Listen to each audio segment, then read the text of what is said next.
Good evening, everyone. I'm Lucky Number 7, and welcome to the Live Coders channel. Good evening, everyone. I'm Lucky Number 7, and I need to mute the stream to the Live Coders channel. Good evening, everyone. I'm Lucky. What a mistake. We're professional here, honest. That camera is going to get distracting, but we'll soon find that out. Anyway, and then where was I before I started repeating myself? I am Lucky Number 7. Welcome. This is the first in a rather long line of episodes of Meet a Live Coder. We have over 150 members on the team.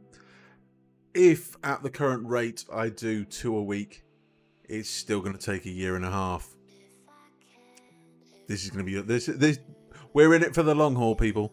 So better get some out of the way first, and see where we go. And if it's a good series, then we'll carry it on. So as I said, I'm Lucky Number 7, and today our first guest is FullStackLive. I'm going to turn the music off now because we don't need that. Our first guest is FullStackLive. He's one of, I think, one of the first batch to come into the Live Coders. I don't exactly remember the join date, but it was sometime last year. We'll get that question out of the way as well, won't we? When we meet him. So, just a couple of minutes until we go across to meet him, and the first in the series are tonight with FullStackLive. On Friday, we have Bald Bearded Builder. Hello, Trezzy, how you doing?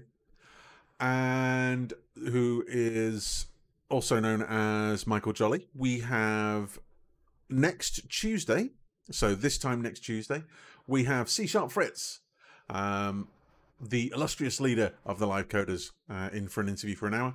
And on Friday next week, we have Mary Jo Stabler. And again, you'll find out that the Live Coders is full of smart, sometimes funny people, with their own background, their own interesting story. And we're going to try and sort of eke out a few of those stories and see where they came from and where they've been going. And on that note, I think I've got the wrong glasses on because you can see my office lights. Alexa, strip off.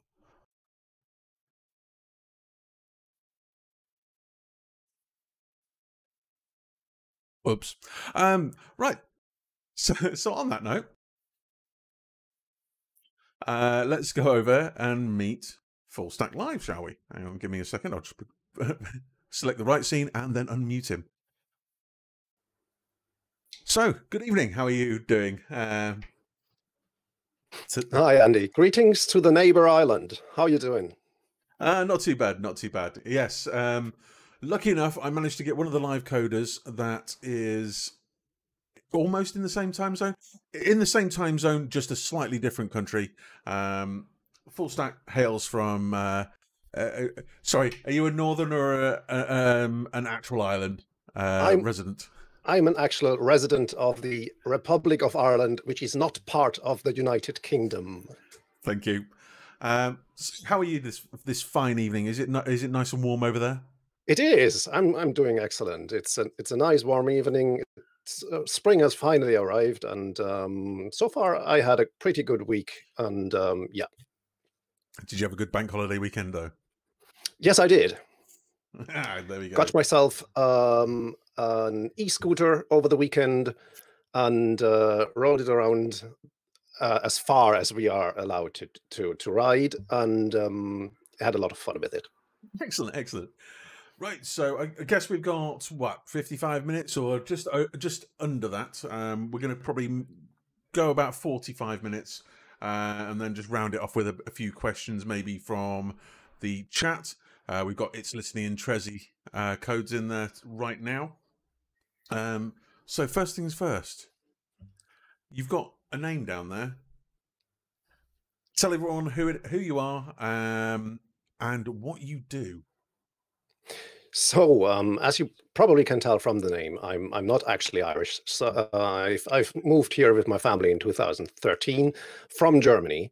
And no, we did not move for tax reasons. I'd be happy if that had been the case, but I simply fell in love with the country, and actually I feel more at home here in Ireland than I've ever felt back in Germany. So yeah, it was an experiment, but it's going to be a lasting experiment.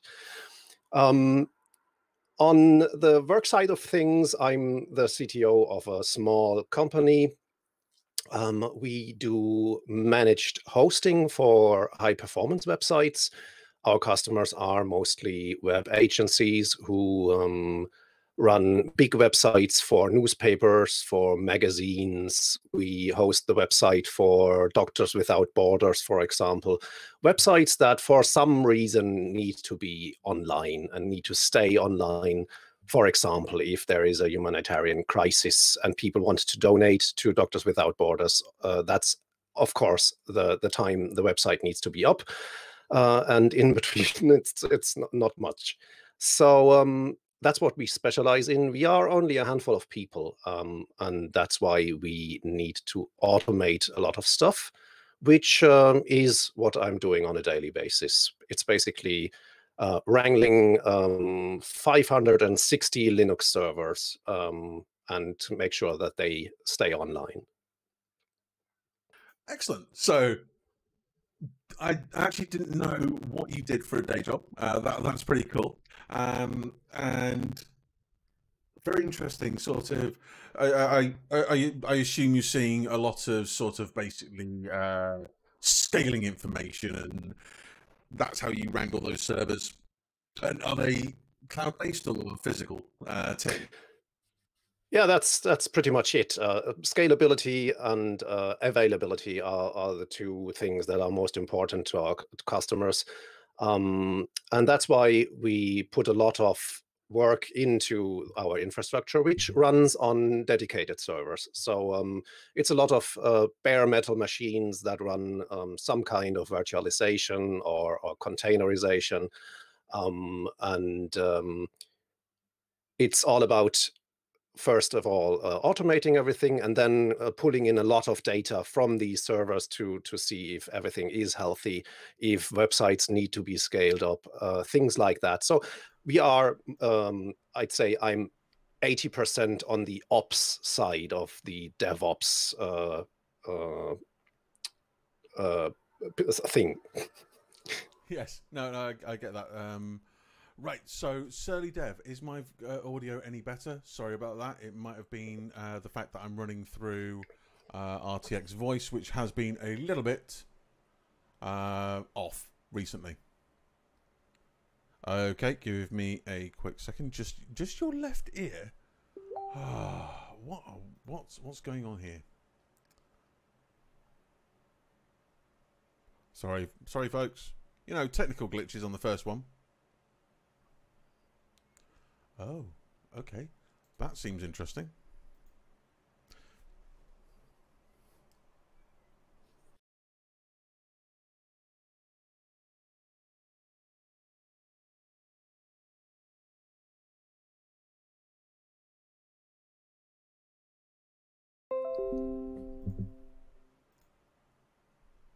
Go away, you. Right, okay, I think we should be back. And if we're not on both channels. We're certainly not on both channels. Why not? I'm afraid I can't hear you anymore, Andy. Great.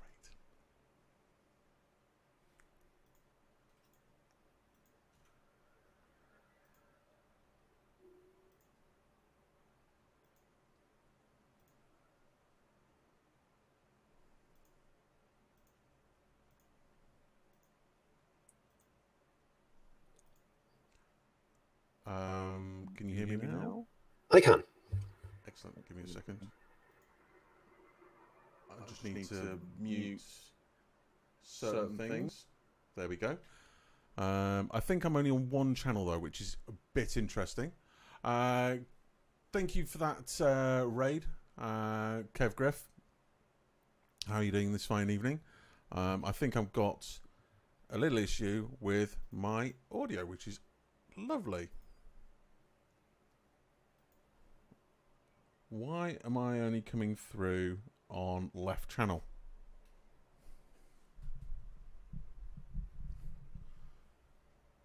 I think I can hear you on both channels, though, but maybe my connection to you is not indicative of how it streams.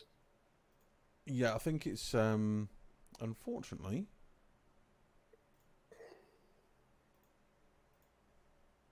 Let me try and switch back to that. How's that, everyone?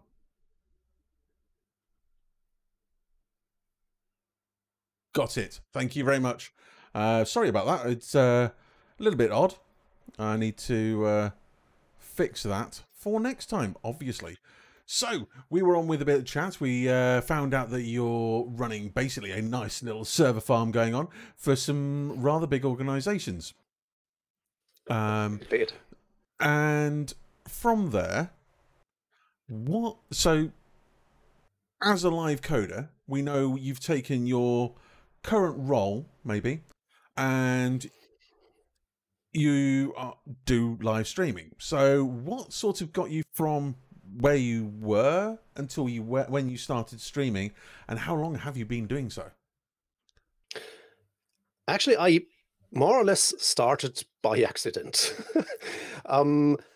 What I did was So I've been running a distributed company from the start. When I founded my company in 2010, I decided not to have a central office and instead take advantage of the internet and be location independent. And that later helped, of course, with moving to Ireland, because that didn't disrupt my work life in any way.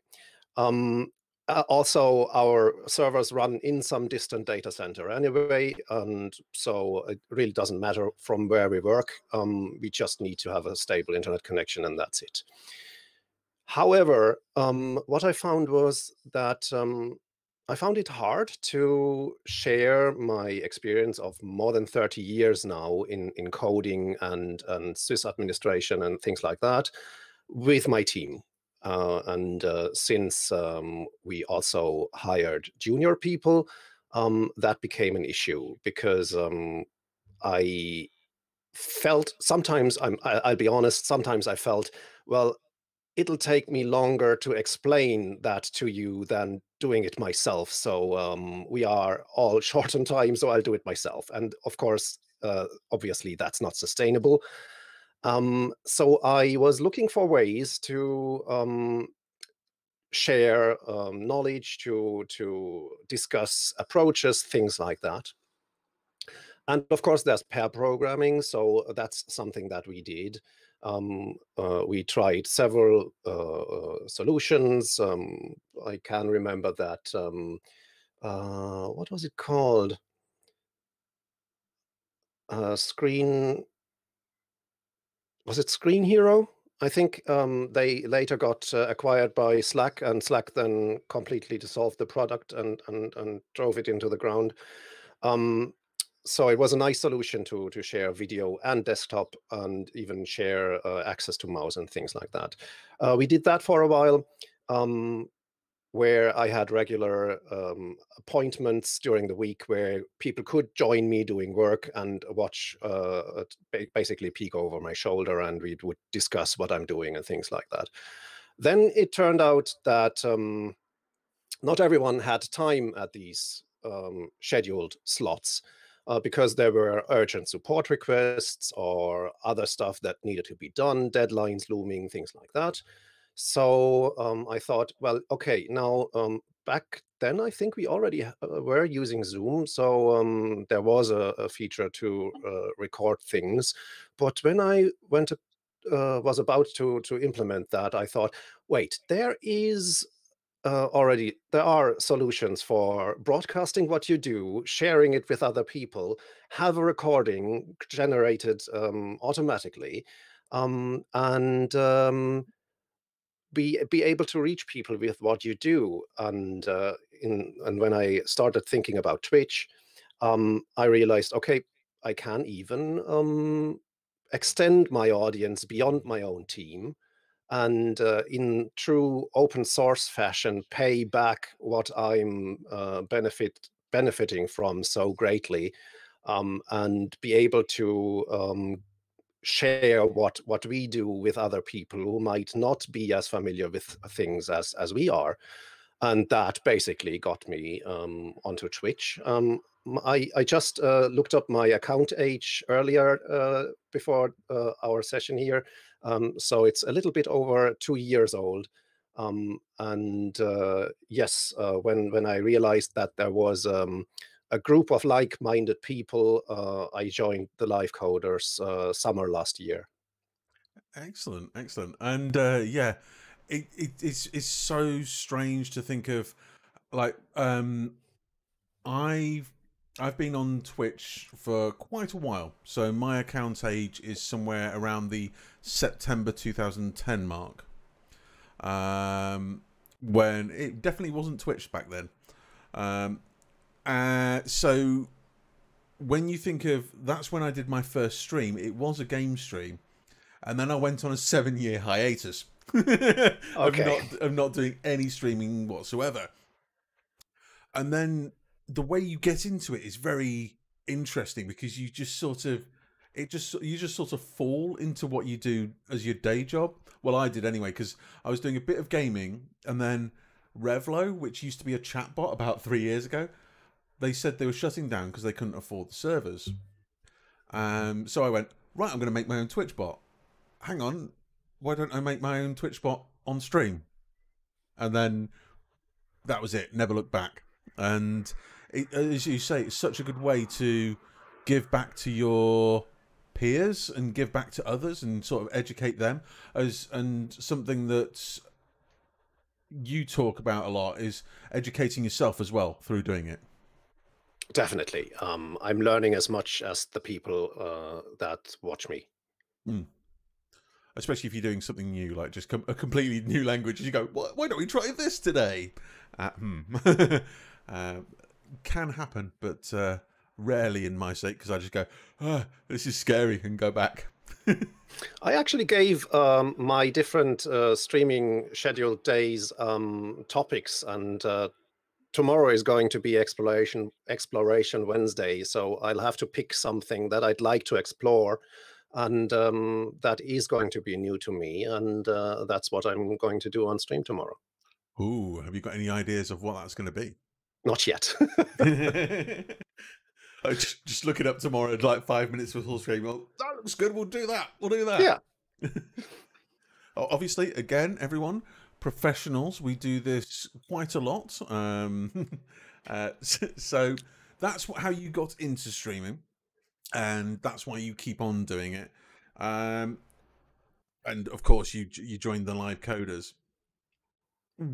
Where do you see yourself going with it? Like, is it just a hobby? Is it something you want to expand on? Are you thinking in a couple of years that somebody in your company takes over and you sort of leave the reins to them? That is definitely in the cards. I think where I'm going with my stream at the moment is increasing the amount of content that I'm sharing. Also, I'm going to I've just started producing videos, screencasts, basically. Part of that is due to there will not be any conferences that I'll be speaking at least not in person in the near future. So I've been doing that quite a lot, because I found that speaking at conferences is one of the best ways I can advertise our company. We are all tech guys and, shall I say, nerds. So marketing is certainly not our strong suit, but showing off with what we know and can do, that's easy marketing for us. And so, for example, speaking at conferences is something that comes pretty natural. Even though I'm an introvert, I enjoy speaking at conferences and doing that. So I guess I'll be doing my own stuff, like, for example, posting stuff to Twitch or to YouTube, participating in events like the Live Coders conference, of course, and doing more content marketing in these avenues. Sweet. No, that's pretty cool. Chef Brent, thank you for that raid, by the way. I hope you had a good stream, and welcome on in. Everyone from Chef Brent's stream, we are interviewing FullStackLive over here. The first, and I'm going to say guinea pig in the experiment of running a series, and we're going through the whole team, or hopefully going through the whole team, and interviewing them on a weekly or twice a week basis. So far, we've learned quite a lot on how you got into streaming, what you sort of think of yourself, and what you're going to be doing down the line. And I love seeing other introverts who speak at conferences are involved in the community. So awesome. So yes, I would say I'm the complete opposite. So I was brought up in the hospitality industry. So it's very much, that was my sort of every day. I was with new people, talking to new people all the time. So less of an introvert, but it's such a cool thing. But I'm absolutely rubbish at public speaking, and that's one thing I want to improve on. And it's one of those things that, yeah, you've got it down a little bit. It's just like it's I wouldn't say easy for you. Or is it? Is it easy? It's never easy. If it seems easy, it's just because there's a lot of work going on beforehand. Chef Brent, yes, I did. I practiced the pointing. He's like, yeah, he's there. So what we go on to next is, I know you're interested in this subject, and it's the subject you spoke of at the Live Coders Conference last month. So tell us a bit about how you go about the mentality of burnout, because that was pretty much how to it was how to avoid burnout and sort of control that and control yourself and sort of all that sort of stuff. So just give us a little summary of that if you can. Yeah. Um, Burnout is something that has been accompanying me since even before I started my own business. I was a corporate IT manager before I started my own company, and even back then, things were often stressful or simply so dissatisfying that they affected me both mentally and physically. Um, so, for example, when at the end of my corporate gig, I went on a 3-week vacation and spent the first week on a North Sea island in bed with a fever, high temperature. I felt completely exhausted and destroyed. It looked like the flu, but I didn't have a cough, I didn't have a sneeze, anything like that. I just felt completely destroyed. I went to a doctor, they took blood samples, didn't find anything. And after a week, it simply went away, and we enjoyed the rest of our vacation. Um, I went back. Um, by the way, that's also an interesting story. I came back on a Monday evening and found that a colleague of mine had sent me a message, please call me. He sent me a Facebook message, please call me. He had sent me an email, please call me. So I thought, well, it's 11 at night, so but it seems urgent, so I better call him. So I called him, and he told me, well, I guess you better sit down because our boss had presented your replacement last Friday while I still was on vacation. And so that's basically the end of my corporate gig. I went along and started my own business. And then I started to get customers. They needed to have their solutions built. Of course, I ran into snags, a lot of teething problems and things like that. So things got stressful again.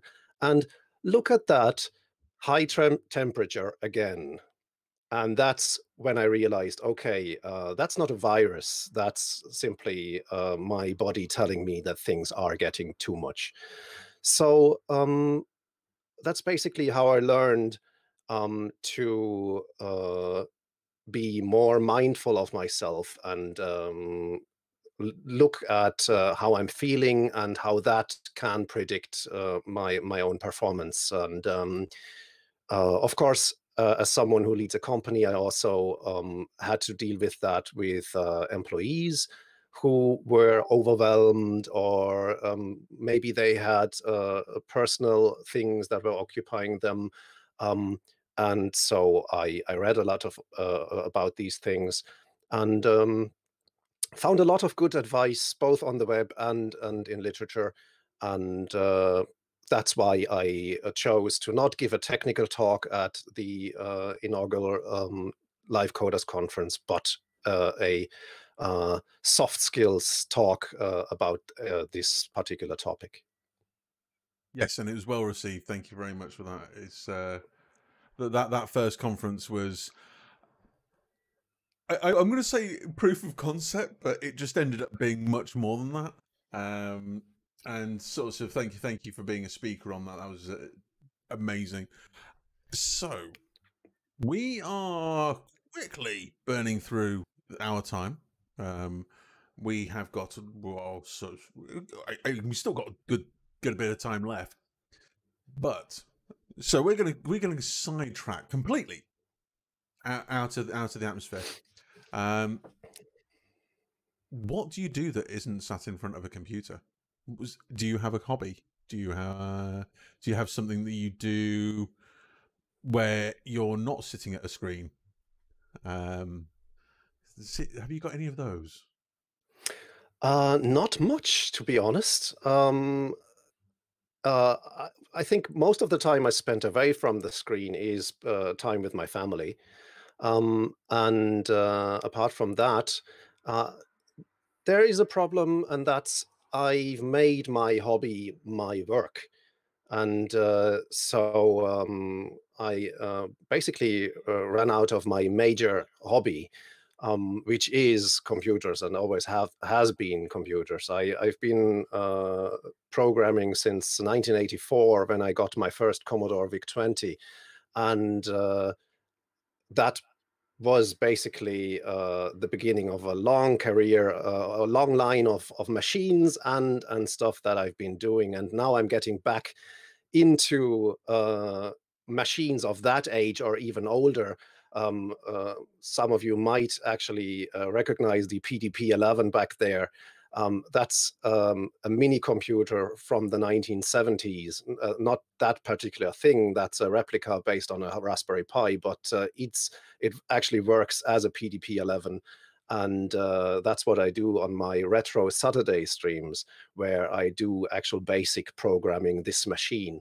So, and also, I don't play many games. It's either board games with my family, or at the moment, I just returned to World of Warcraft after taking a hiatus of a few months. So if the condition is, what do you do off screen? There's actually not much that I can tell you about. Yeah. I sort of did that for a long time. So, like you, I started development early in life. So I've been programming since I was 8 on things like a Spectrum. Now, tell me you've got a Spectrum in your house, or is that a future purchase? I don't. I never had a Spectrum. Actually, I wanted to get a ZX81 because I would have been able to afford the ZX81 kit that you had to solder yourself from my pocket money back then. And when I proposed that to my parents, they said, well, maybe you can get something more decent if we give you some money on top. That's how I was able to afford the VIC-20, which was more than double that, I think. That what the ZX81 would have cost me, but it was also much better hardware. So I never got into the Sinclair side of things. However, I'm not sure if you've noticed that I might have an interest in computer keyboards. Yeah, just a little bit. I was going to point that out next. It's just like, and yeah, go ahead. I with the Spectrum, I thought you would have at least maybe had one of the rubber key ones. I did not. However, end of last year, there was a group buy for Spectrum-inspired keycaps. So it's going to be standard keycaps that you can put on a modern mechanical keyboard, but they'll have the printing of the ZX Spectrum with the graphical characters and everything, and the basic commands and all that stuff. And I, of course, with my nostalgic side of things, I actually participated in that group buy, and I'll get that keycap set sometime in fall, or when it's actually manufactured. Go on. How many keyboards do you have, and which is your favorite? Oof! Of course, it's like with my children. They are all my favorites, and so yeah. I do have about a dozen, I think, and they're of different kinds of sizes. I really like the one that I currently have in front of me, which is a smaller one, but it has great key switches that feel and sound great. And I really like the here we are, the big one here, which is actually a buckling spring keyboard, like IBM built Ooh. back in the 80s, the really noisy ones. And to be honest, I only bought that for completeness sake, more for its collection value, if there is any. But I actually enjoy typing on that. I'm just happy that I am not working in an open office. I think sometimes when I stream, that sort of happens as well. It's just like, oh, hang on, I should probably because I used to have a keyboard which was Cherry MX Blacks. Hmm. Which are the heavyweight ones. It's like Yeah. you've got to really push on those things to make it actuate.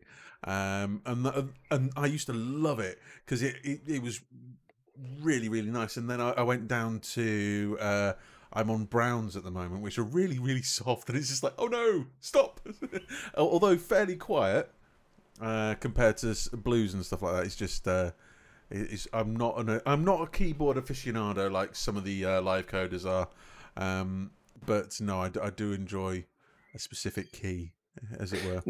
Now that you say MX Blacks, and I actually have a keyboard with blacks, and I don't enjoy them because I have very delicate fingers. Because I also use keyboards in a different sense. So I just remembered that I lied to you. Um, uh, I play almost all kinds of instruments that also have a keyboard. Apart from the accordion, which is atrocious, I can at least get some sound out of either pianos, synthesizers, church organs, and is there anything else? Yeah, that's mostly it. And I can play them actually with hands and feet. So if you put me in front of a church organ, I can actually play that as well. Foot playing organ stream confirmed. Uh, that would be, yeah. It's like the new music of Twitch. Let's go over there and do Live streaming a church organ is actually an interesting idea. I need to keep that in mind. yeah, the number of GoPros everywhere. Wireless connection into a central machine and then out. Churches have got good internet connections, right? And good acoustics. Oh wow, yeah. Microphones everywhere. So, right, we are again. We're keeping moving. Got a couple minutes left. There is one thing I had in mind. I'm just trying to find it on my list. Give me a second. Oops. Prepared, honest. We've sort of gone through a lot of my questions. Sort of, we've gone through that I had prepared. Here's one. So, you haven't really got a hobby outside. We know you've got a family, so that is perfect. If you are away from your PC, spend time with family, and please spend time with your family. Get up from your. It's not just me. It's not just for Full Stack over here. Don't sit at your PC constantly. I wrote an awesome article about what not to do and how to work from home a little bit better, and sort of how to help your team and how to do all that sort of stuff. But please, it's like, if you are going to have a hobby and it's your PC, when you finish work, go somewhere else for 20 minutes, then come back to your hobby. Don't sit there and go, right, hobby time now, and have nothing in between, because you end up sitting there for 20, 30 hours. Hasn't happened. And just not honest, it hasn't happened. Yeah, so please, and also drink water. Exactly. Exactly. So yeah, just keep yourself healthy as well as in your day job and in your hobby. because things can get messy at times. So, Speaking of water, do you know what the Irish word for water of life is? whiskey. Yeah, you were definitely not on the water tonight, were you? In a sense. In a sense. Guinness. A Veronica Geek. It doesn't quite look like Guinness either. Or if your water looks like Guinness, I'd be concerned. Concerned? Ecstatic? Well, if it tastes like Guinness, that's another thing. But if it only looks like it, I'd be worried. Too light and wrong glass. Yes, correct. Soon, Andy has more cameras for more dramatic zoom outs. Probably. Live Guinness coders. For squirrels? Where did that one come from, Yanni? Anyway, so we are quickly moving on. You've mentioned the keyboards. You've mentioned your P11 and PDP11, sorry. And the last thing I think we should actually get you to sort of do is talk about your socials and where people can ask you questions.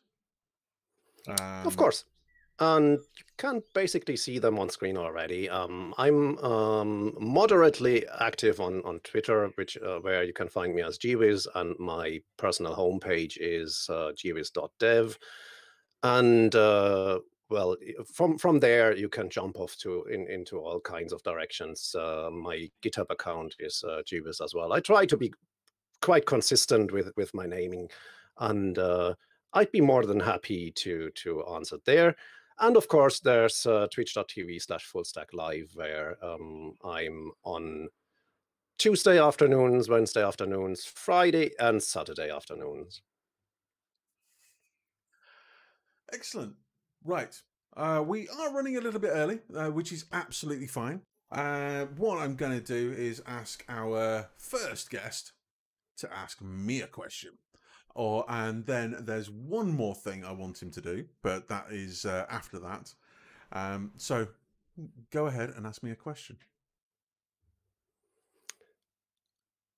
Okay, you're throwing me for a loop here, but there's definitely something that I can ask you. Wait.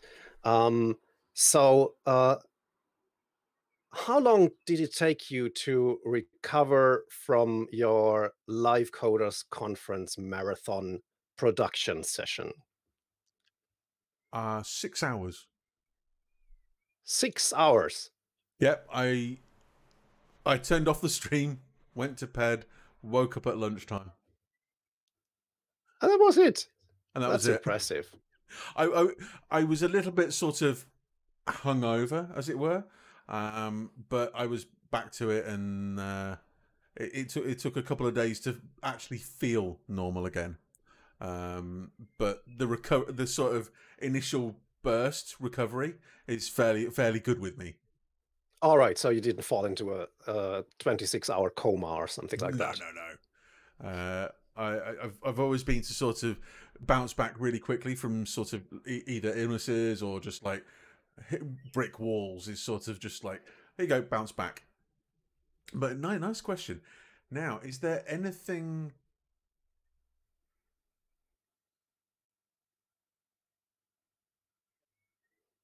Is there a random fact you know about me? And is there a random fact that you want people to know? I don't think there's a random fact that I know about you. But there's one random fact that I think I mentioned that during my talk at Live Coders Conference. And that is, before I decided to study computer science, I actually thought about studying theology and becoming a Catholic priest. That's an interesting one. That what were the original thoughts behind doing that, or was that so? This was before development. I already had used computers for quite a long time, but I think back then, at least, what got me on this track is I think the same thing that I'm enjoying in completely different places now, and that is community. I started as an altar boy at late age 9, and that way I learned to know what church was about, things like that. And we did a lot of community stuff, like camps and things like that. And so I enjoyed the community aspect of that a lot. And that's why I thought about engaging a lot more in that community. Um, well, love came in the way initially, so I decided to study computer science. And looking back from where I am now, I'm actually very happy that it went that way. Oh, that is a very interesting story, and so something to think about, actually, because um, changing your career, it's like changes in career are interesting. Changes like that, I mean, that was sort of at the start of your sort of career age, and sort Yeah, of that before was you. about age 18, Yeah, 19, yeah. something like that. So that sort of change is sort of going a different route at the start, but changing your career halfway through your life is also just as possible, especially with Definitely is. especially with development. I'm going to say, because it's one of those. I'm going to say easy access resources. So, for example, the live coders, YouTube online courses. It's all built around development, and it's very easy to start a project in development. Um, I'm not. I'm honestly not trying to get anyone in the chat to become a coder. It's honestly, it's one of those things. It's not for everyone, but it is sort of fairly easy access to everyone. Unlike some other careers. Yeah, So, definitely. anyone in the audience, apart from Yanni, because that was a weird question, do you own a G-Wiz? It was the answer. There was a question from Yanni, because that is a car that was on Top Gear, or featured on Top Gear, and I'm guessing the answer is no. I have no idea what that is. I googled it quickly, um, and it yes, I will send you the search link for that quickly in Discord, so you might be able It to see it. can't be But something European, can it? Otherwise, I think I'm actually going to post it in chat as well if I can. If I have the right, well, I should have the rights to put it in the chat, because. Oh, what whiskey are you drinking, by the way? Is one of the questions. that is a Jameson cask mates, which is a whiskey that has matured in barrels that previously were used for stout beer. Ooh, very nice. I do like it when they do age whiskies in other barrels, and other casks, because I've tried a few where they were port. Yep, that's quite common. That's a common one. And what was the other one? Oh, I can't remember now. Some really strange woods and some really strange old casks that I've tried. Not Yeah, all taste distillers great, but are trying a lot of interesting things nowadays. So at my company, we do meetups. Usually, we did them yearly, where we all picked a city in Europe and flew there and met in person, because that's, of course, always an interesting thing, meeting people in person who you normally collaborate only remotely with. And of course, once I took the team over to Dublin, and we went to the Jameson distillery. And at the end of the tour, they served Jameson with ginger ale. And I thought, well, that's an abomination. Who in their right mind would mix Irish whiskey with anything? I wouldn't even put ice cubes in there. But I tried it, and actually, it's a nice summer drink, and I'll had to revert my stance there. the heathens mixing drinks. Exactly. Do you is with the whole burnout and trying to control that, and with your spirituality from back in the day, do you still have that with you? Are you sort of a spiritual person, or is that less involved in your life? Um, I pretty much dropped out of Christianity, and if anything, I would mostly identify with Buddhism. Um, I've been a Stoic for my whole life, basically, and I really enjoyed reading the Stoics. In the original, I had 8 years of Latin at school, and so I actually was able to read Seneca and all the other philosophers, and that's something that really helps me also in dealing with my mental health, because um, Stoic philosophy is more or less about, and that's very similar to Buddhism as well, to accept things as they are, and not um, uh, beating yourself up about things that either you've done or that other people are doing to you, and things like that. And so in that sense, I certainly have a philosophy that helps me dealing with keeping my mood up, and dealing with mental health issues. Excellent. Thank you very much. Great advice, actually. And if anyone wants to see his talk from the first Live Coders conference, go and have a look at the Live Coders YouTube. I will post that after the after the show, because I don't have it with me right now because planning.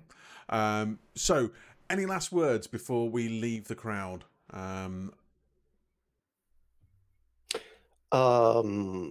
Well, it's been a lot of fun. Thanks for having me. Welcome. I would say I would have you back on, but this series doesn't account for that. No, I think even if you keep your two live coders a week schedule up, and I pretty much doubt you'll be able to, it'll take you quite a long time to burn to every one of these very interesting people. I'm so happy to be part of this community. Um, Not only did I learn a lot, they also taught me how to really take care of my financial health. Excellent. Thank you very much. You've been amazing. Thank you very much for being the first and guinea pig in the long line of live coders that I'm going to be interviewing. Always happy to be a guinea pig. Now, let me see if I can pronounce your name correctly. It's Jochen Lilich. That's almost right. Jochen Lilich. Lilich. The full name is actually Jochen Albrecht Lilich. So my parents definitely did not account for me moving to an English-speaking country. Oh, wait. Yes. If I get asked for my name, for example, at Starbucks, I'm John. Can you imagine if you said your real name and the Starbucks were like, hey, John?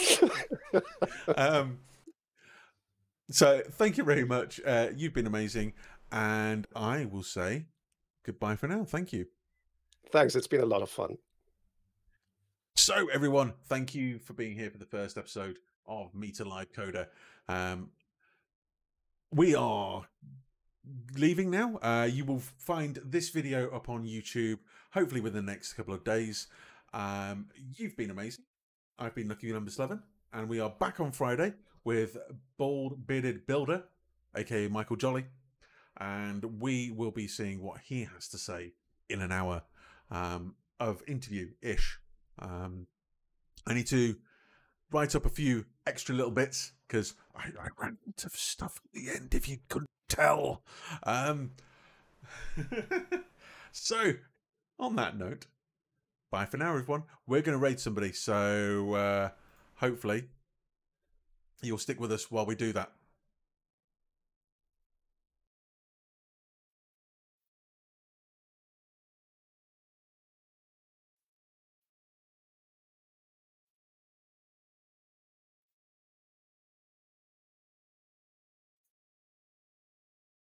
Oh, and that's perfect timing.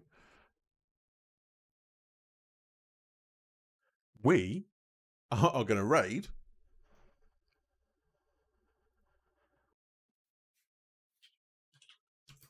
our next interviewee. How about that? Right, thank you very much, everyone. We'll see you soon. Bye for now.